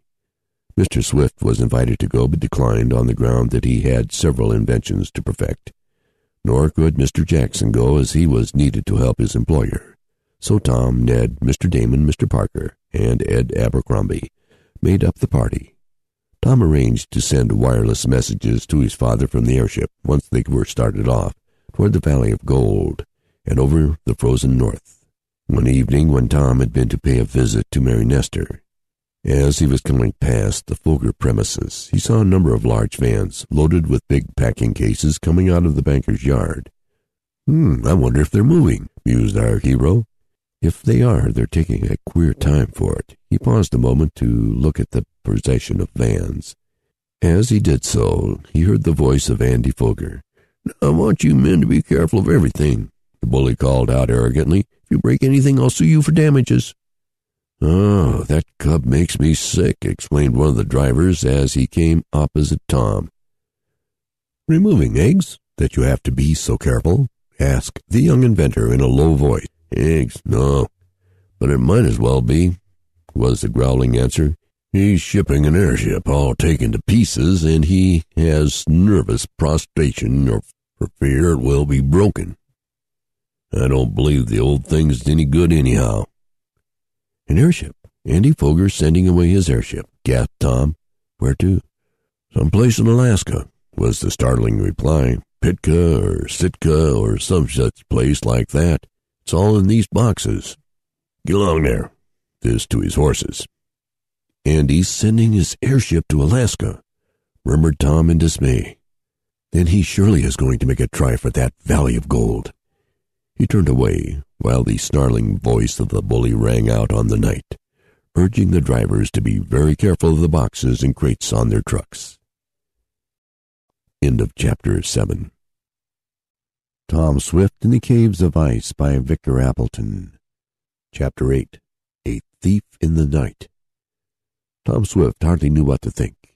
He had scarcely believed, in spite of the fact that he was sure Andy had a copy of the map, that the bully would actually make an effort to go to the Valley of Gold.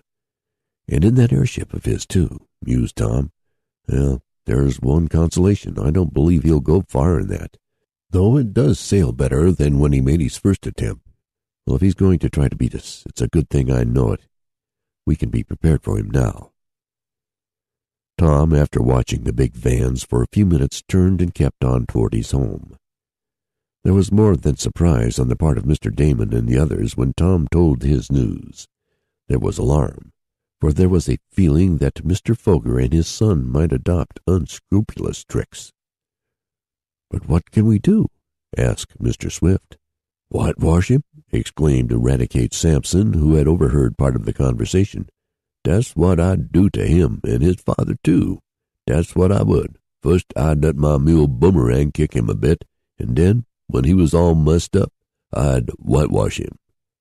That was the man's favorite method of dealing with his enemies, but of course he could not always carry it out. However, after considering the matter from all sides, it was decided that nothing could be done for the present. "Let them go," said Tom. "I don't believe they'll ever find the Valley of Gold. I fancy I threw a scare into Andy, talking as I did about the map." "Well, even if the Fogers do get the gold," said Mr. Parker calmly, "they cannot take away the caves of ice, and it is in them that I am most interested. I want to prove some of my new theories." "And we need the gold," said Tom in a low voice. "Don't we, Abe?" "That's what we do, Tom," answered the old miner. Preparations were now practically completed for the trip to Seattle by rail. Tom made some inquiries in the next few days regarding the Fogers, but only learned that the father and son had left town after superintending the shipment of their airship. "Well, we start today," remarked Tom, as he arose one morning. "In 2 weeks, at most, we ought to be hovering over the valley, Abe." "I hope so, Tom. You've got the map put away safely, have you?" "Sure thing. Are you all ready?" "Yes." "Then we'll start for the depot right after breakfast." The adventurers had arranged to take a local train from Shopton and get on a fast express at one of the more important stations. Goodbyes were said, Mr. Swift, Mr. Jackson, Mrs. Baggert, and Eradicate waving their adieus from the porch as Tom and the others started for the depot. Miss Mary Nestor had bidden our hero farewell the previous night, it being a sort of second goodbye, for Tom was a frequent caller at her house, and if the truth must be told, he rather disliked to leave the young lady. Tom found a few of his friends at the station who had gathered there to give him and Ned bon voyage. "Bring us back some nuggets, Tom," pleaded Arthur Norton. "Bring me a muskox, if you can shoot one," suggested one. "A live bear or a trained Eskimo for mine," exclaimed another. Tom laughingly promised to do the best he could. "I'll send you some gold nuggets by wireless," said Ned Newton. It was almost time for the train to arrive. In the crowd on the platform, Tom noticed Pete Bailey. "He must feel lost without Andy," observed the young inventor to Ned. "Yes, I wonder what he's hanging around here for." They learned a moment later, for they saw Pete going into the telegraph office. "There must be something important for him to wire about," observed Ned. Tom did not answer. The window of the office was slightly open, though the day was cool, and he was listening to the clicks of the telegraph instrument as the operator sent Pete's message. Tom was familiar with the Morse code. What was his surprise to hear the message being sent to Andy Foger at a certain hotel in Chicago, and the message read, "Tom Swift's party leaving today." "What in the world does that mean?" thought Tom, but he did not tell Ned what he had picked up as it went over the wire. Why should Andy want to be informed when we leave? That's why Pete was hanging around here. He had been instructed to let Andy know when we left for Seattle. There's something queer back of all this. Tom was still puzzling over the matter when the train rolled in and he and the others got aboard. "Well, we're off," cried Ned. "Yes, we're off," admitted Tom, and to himself he added, "No telling what will happen before we get there, though." The trip to Chicago was without incident, and on arrival in the Windy City, Tom was on the lookout for Andy or his father, but he did not see them. He made private inquiries at the hotel mentioned in Pete's telegram, but learned that the Fogers had gone on. "Perhaps I'm worrying too much," thought Tom, but an event that occurred a few nights later, when they were speeding across the continent, showed him that there was need of great precaution. On leaving Chicago, Tom had noticed among the other passengers traveling in the same coach as themselves a man who seemed to be closely observing each member of the party of gold hunters. He was a man with a black mustache, a mustache so black, in fact, that Tom at once concluded that it had been dyed. This in itself was not much, but there was a certain air about the man, a sporty air, which made Tom suspicious. "I wouldn't be surprised if that man was a gambler, Ned," he said to his chum one afternoon as they were speeding along. The man in question was several seats away from Tom. "He does look like one," agreed Ned.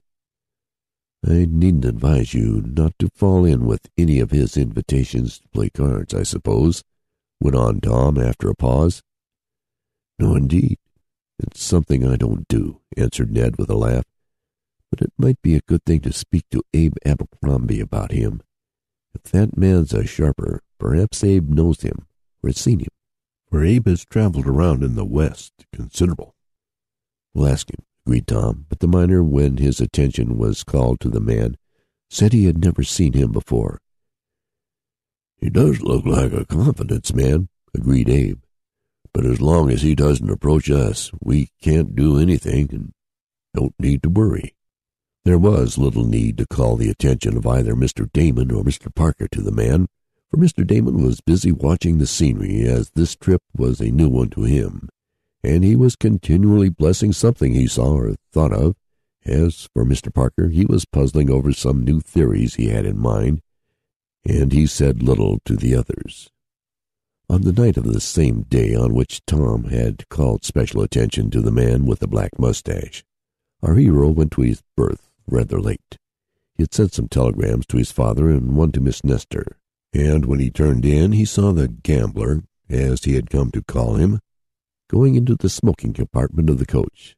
Though Tom thought of the man as a gambler, there was no evidence, as yet, that he was one, and he had made no efforts to approach any of our friends, though he observed them closely. How long Tom had been asleep he did not know, but he was suddenly awakened by feeling his pillow move. At first he thought it was caused by the swing of the train, and he was about to go to sleep again, when there came a movement that he knew could not have been caused by any unevenness of the roadbed. Then, like a flash, there came to Tom's mind the thought that under his pillow, in a little leather case he had made for it, was the map, showing the location of the Valley of Gold. He sat up suddenly and made a lunge for the pillow. He felt a hand being hurriedly withdrawn. Tom made a grab for it, but the finger slipped from his grasp. "Here, who are you?" cried Tom, endeavoring to peer through the darkness. "It's all right, mistake," murmured a voice. Tom leaned suddenly forward and parted the curtains of his berth.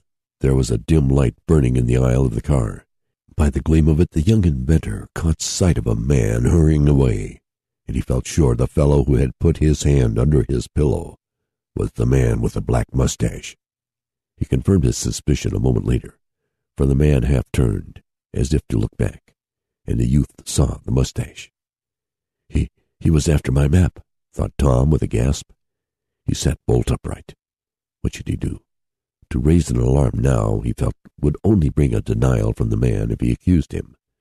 There might also be a scene, and the man might get very indignant. Then, too, Tom and his friends did not want their object made known, as it would be in the event of Tom raising an outcry and stating what was under his pillow. He felt for the map case, opened it, and saw in the gleam of the light that it was safe. "He didn't get it anyhow," murmured our hero. "I guess I won't say anything until morning," though he did come like a thief in the night to see if he could steal it. Tom glanced to where his coat and other clothing hung in the little berth hammock, and a hasty search showed that his money and ticket were safe. It was the map he was after, all right, mused Tom.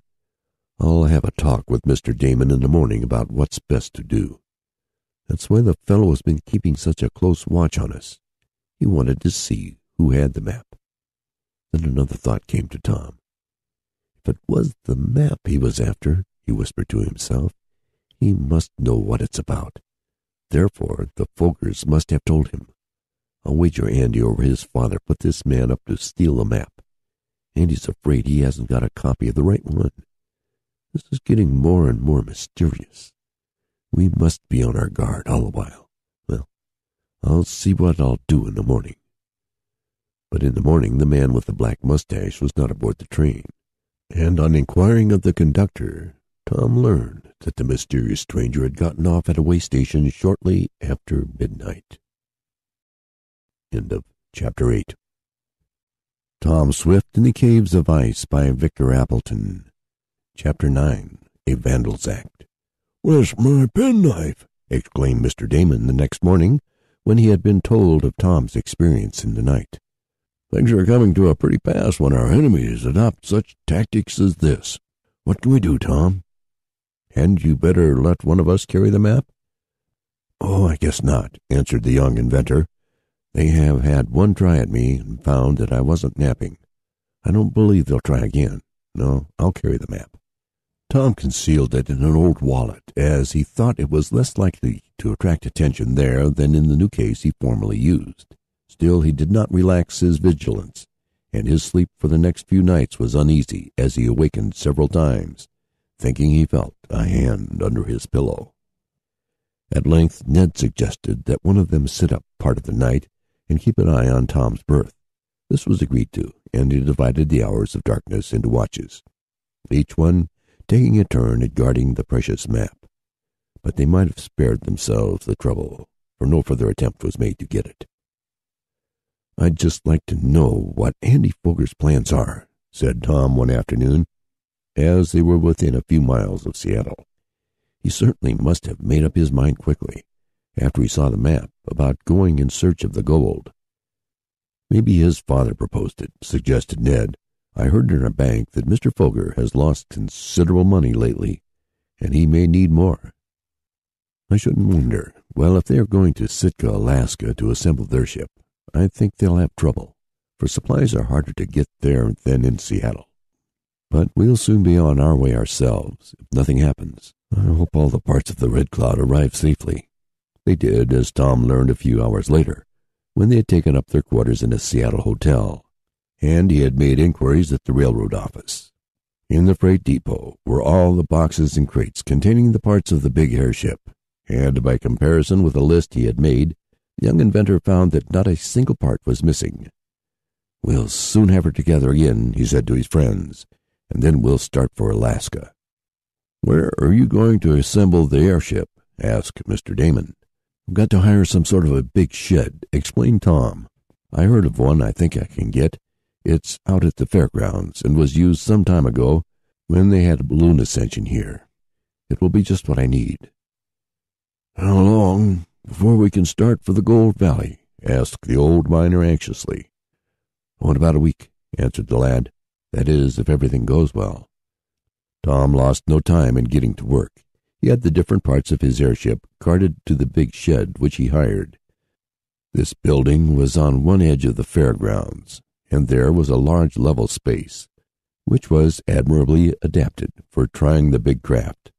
When once more it was put together, the gold seekers worked hard, and to such good purpose that in 3 days most of the ship was together once more, and the Red Cloud looked like herself again. Tom hired a couple of machinists to aid him in assembling the motor, and some of the gas appliances and other apparatus. "Oh, bless my rubber shoes!" cried Mr. Damon in delight, as he looked at the big craft. "This is like old times, Tom." "Yes, indeed," agreed our hero.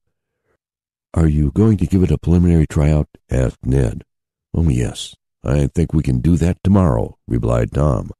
"I want to know that everything is in good working shape before I trust the ship on the trip to the frozen north. There are several problems I want to work out, too, for I think I will need a different kind of gas up where the temperature is so low." "It certainly is cold up here," agreed Ned, for they were now much farther north than when they were in Shopton, and besides, winter was coming on. It was not the best time of the year to journey into Alaska, but they had no choice. To delay, especially now, might mean that their enemies would get ahead of them. "We'll be warm in the airship, though, won't we?" asked Abe. "Oh, yes," answered Tom. "We'll be warm and have plenty to eat." "Which reminds me that I must begin to see about our stock of provisions and other supplies, for we'll soon be on our way." Work on the airship was hastened to such good advantage the next 2 days that it was in shape for a trial flight, and one afternoon the Red Cloud was wheeled from the shed, Out into the big field, the gas was generated, and the motor started. There was a little hitch, due to the fact that some of the machine adjustments were wrong, but Tom soon had that remedied, and then, with the big propellers whirling around, the airship was sent scuttling across the field.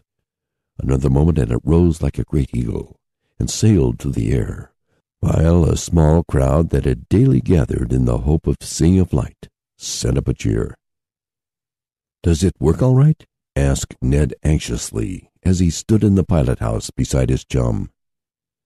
"As good as it did in Shopton," answered the young inventor proudly. "Rhymes my pocketbook, but that's lucky," exclaimed Mr. Damon. "Then we can soon start, eh?" "As soon as we are stocked up," replied the lad. Tom put the airship through a number of stunts to test her stability and the rudder control, much to the delight of the gathering throng.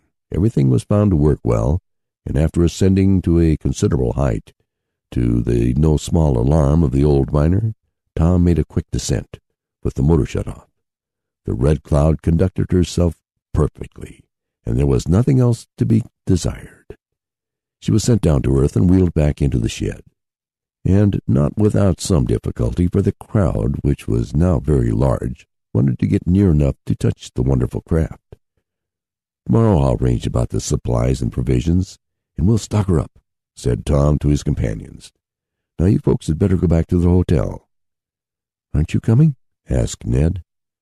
"I'm going to bunk here in the shed tonight," said the young inventor. "What for?" "I can't take any chances now that the Red Cloud is in shape for flying. Some of the Foger crowd might be hanging around and break in here to damage her." "But the watchman will be on guard," suggested Ned, for since the hiring of the shed, the young inventor had engaged a man to remain on duty all night. "I know," answered Tom Swift, "but I'm not going to take any chances. I'll stay here with the watchman." Ned offered to share the vigil with his chum, and after some objection, Tom consented. The others went back to the hotel, promising to return early in the morning. Tom slept heavily that night, much heavier than he was in the habit of doing. So did Ned, and their deep breathing as they lay in their staterooms in the cabin of the airship told of physical weariness, for they had worked hard to reassemble the Red Cloud. The watchman was seated in a chair just inside the big door of the shed, near a small stove in which was a fire to take off the chill of the big place. The guard had slept all day, and there was no excuse for him nodding in the way that he did. "Queer how drowsy I feel," he murmured several times. "It's only a little after midnight, too," he added, looking at his watch. "Guess I'll walk around a bit to rouse myself." He firmly intended to do this, but he thought he would wait just a few minutes more, and he stretched out his legs and got comfortable in the chair. 3 minutes more and the watchman was asleep, sound asleep, while a strange, sweet, sickish odor seemed to fill the atmosphere about him. There was a noise at the door of the shed, a door in which there were several cracks. A man outside laid aside something that looked like an air pump. He applied one eye to a crack and looked in on the sleeping watchman. "He's off," the man murmured. "I thought he'd never get to sleep. Now to get in and dose those two lads. Then I'll have the place to myself." There was a clicking noise about the lock on the shed door. It was not a very secure lock at best, and under the skillful fingers of the midnight visitor, it quickly gave way. The man entered. He gave one look at the slumbering watchman, listened to his heavy breathing, and then went softly towards the airship, which looked to be immense in the comparatively small shed, taking up nearly all the space. The intruder peered through the cabin windows where Ned and Tom were asleep.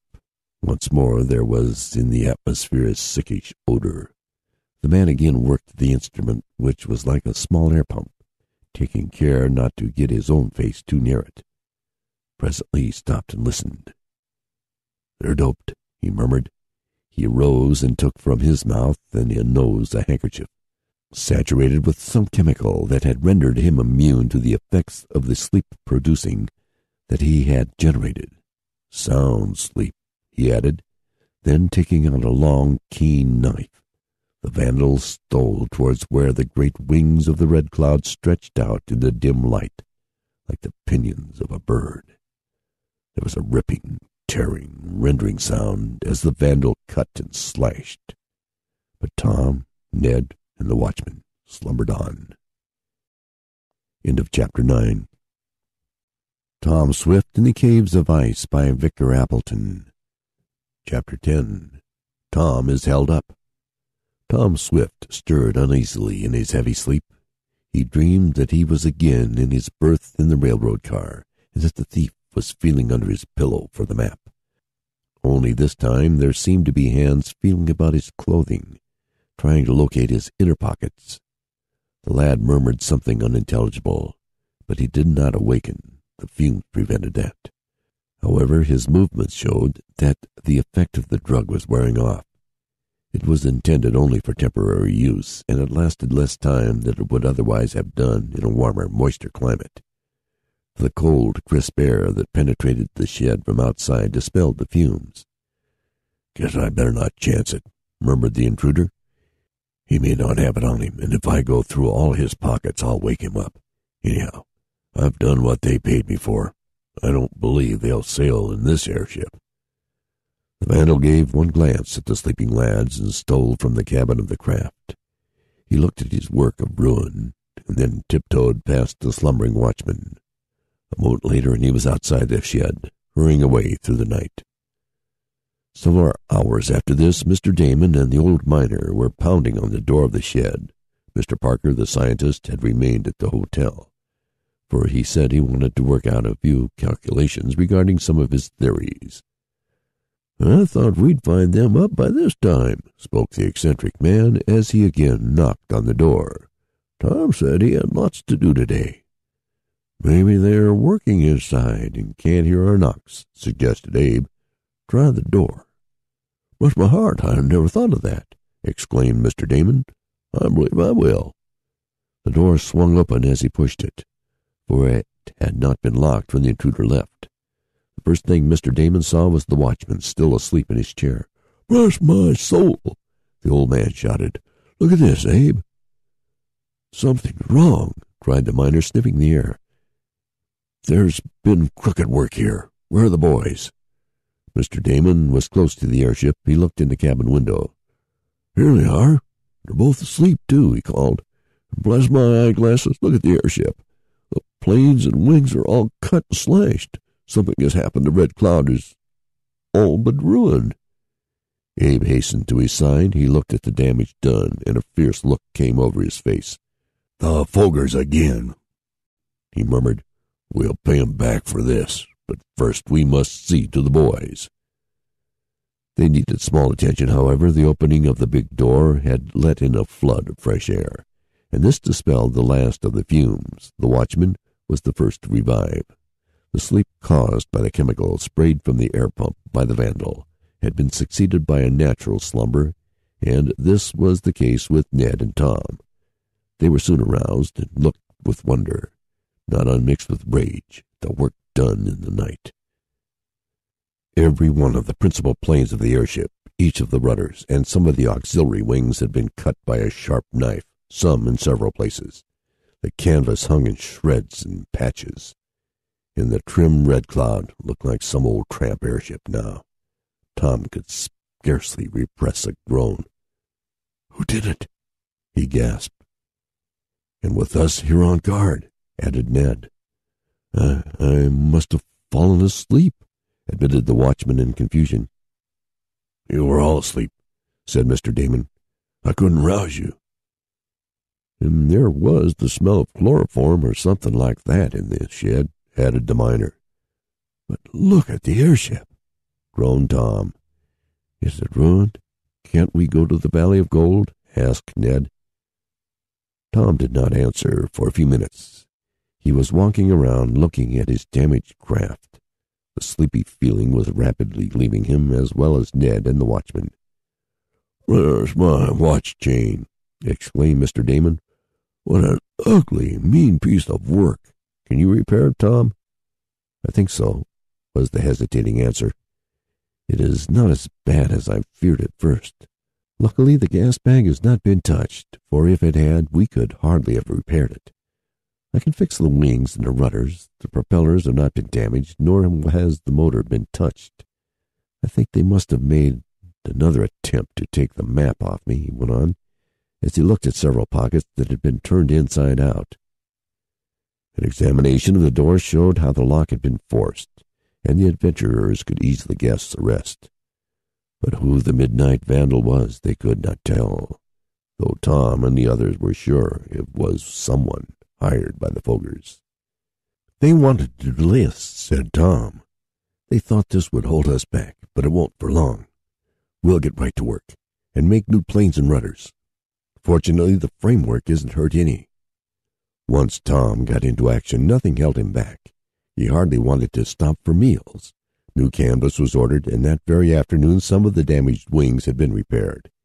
In the meanwhile, the stores and provisions that had been ordered were arriving, and under the direction of the miner and Mr. Damon were put in the Red Cloud.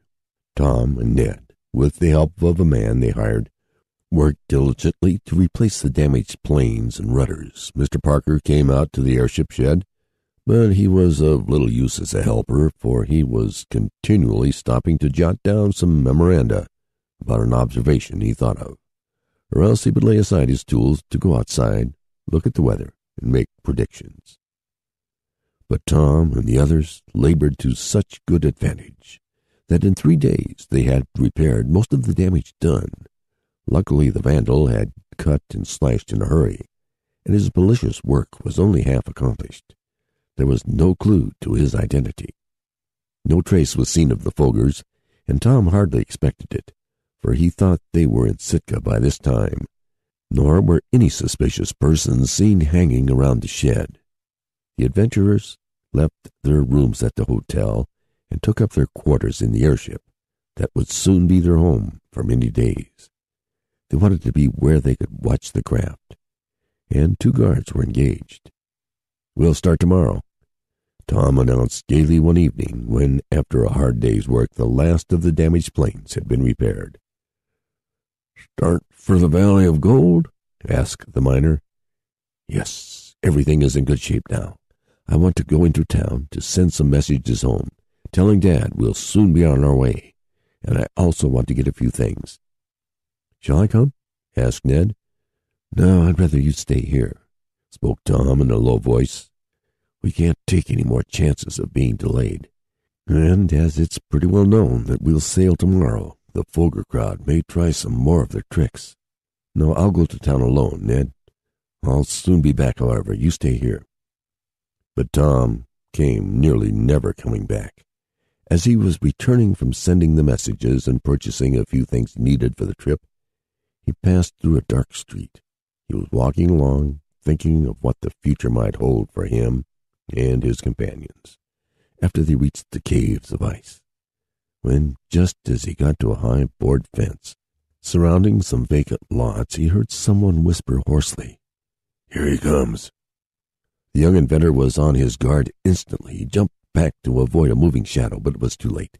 Something struck him on the back of his head, and he felt his senses leaving him. He struggled against the feeling, and he realized, even in that exciting moment, that the thick collar of his heavy overcoat, which he had turned up because of the cold wind, had perhaps saved him from a broken skull. "Hold him," commanded another voice. "I'll go through him." The packages dropped from Tom's nerveless fingers. He felt himself sinking down, in spite of his fierce determination not to succumb. He felt several hands moving rapidly about his body, and then he struck blindly out at the footpads. End of chapter 10. Tom Swift in the Caves of Ice by Victor Appleton. Chapter 11. Off for the Frozen North. Tom Swift felt as if he was struggling in some dream or nightmare. He felt strong hands holding him, and he saw evil faces leering at him. Then gradually his brain cleared. His muscles, that had been weakened by the cowardly blow, grew strong. He felt his fist land heavily on someone's face.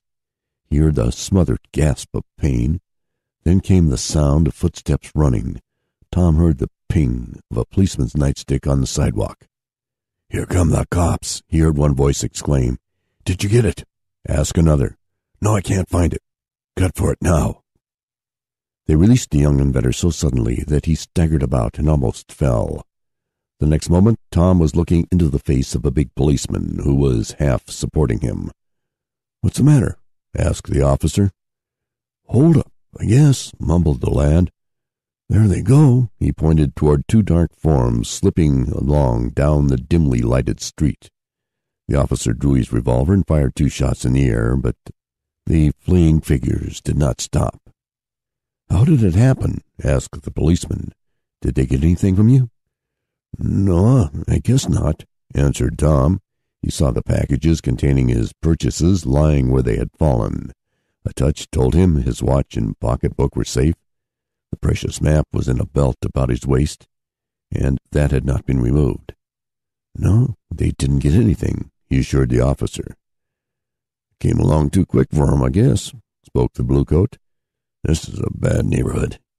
There have been several holdups here of late, but I was on the job too soon for these fellows. Hello, Mike," as another officer came running up in answer to the shots and the raps of the nightstick. "Couple of strong-armed men tackled this young feller just now. I saw something going on as I turned the corner, and I rapped and ran up. They went down that way. I fired at 'em. You take after 'em, Mike, and I'll stay here. Don't believe you can land 'em, but try. I came up too quick to allow 'em to get anything, though." Tom did not contradict this. He knew, however, that had the men who attacked him wished to take his watch or money, they could have done it several times before the officer arrived. It was the map they were after, thought Tom, not my watch or money. This is more of the Fogger's work. We must get away from here. The policeman inquired for more particulars from Tom, who related how the holdup had taken place. The young inventor, however, said nothing about the map he carried, letting the officer think it was an ordinary attempt at robbery, for Tom did not want any reference in the newspapers to his search for the Valley of Gold. Presently the other policeman returned, having been unable to get any trace of the daring men. The 2 bluecoats wanted to accompany Tom back to the airship shed for his own safety, but he declared there was no more danger, and after having given his name so that the affair might be reported at headquarters, he was allowed to go on his way. His head ached from the blow, but otherwise he was unhurt. "Those fellows have been keeping watch for me," the lad reasoned as he walked quickly toward the airship shed. "They must have been shadowing me, and they hid here until I came back. Andy Foger and his father must be getting desperate. I think I know why, too. That little dig I gave Andy about his map is bearing fruit. He begins to think it's the wrong map, and he wants to get hold of the right one. Well, they shan't if I can help it. We'll be away from here in the morning." There was indignation and some alarm among Tom's friends when he told his story a little later that night. "Bless my walking stick," cried Mr. Damon. "You'll need a bodyguard after this." "I'd just like to get my hands on them fellers," exclaimed the old miner. "I'd show 'em." And a look at his rugged frame and his muscular arms and gnarled hands showed Tom and Ned that in the event of a fight they could count much on Abe Abercrombie. "I am glad there will be no more delays, and that we will soon be moving northward," spoke Mr. Parker a little later. "I am anxious to confirm my theory about the advance of the ice crust. I met a man today who had just returned from the north of Alaska. He said that a severe winter had already set in up there, so I am anxious to get to the ice caves." "So am I," added Tom, but it was for a different reason. They were all up early the next morning, for there were several things to look after before they started on the trip that might bring much of danger to the adventurers. Under Tom's direction, more gas was generated and forced into the big bag. A last adjustment was made of the planes, wingtips, and rudders, and the motor was given a tryout. "I guess everything is all right," announced the young inventor. "We'll take her out."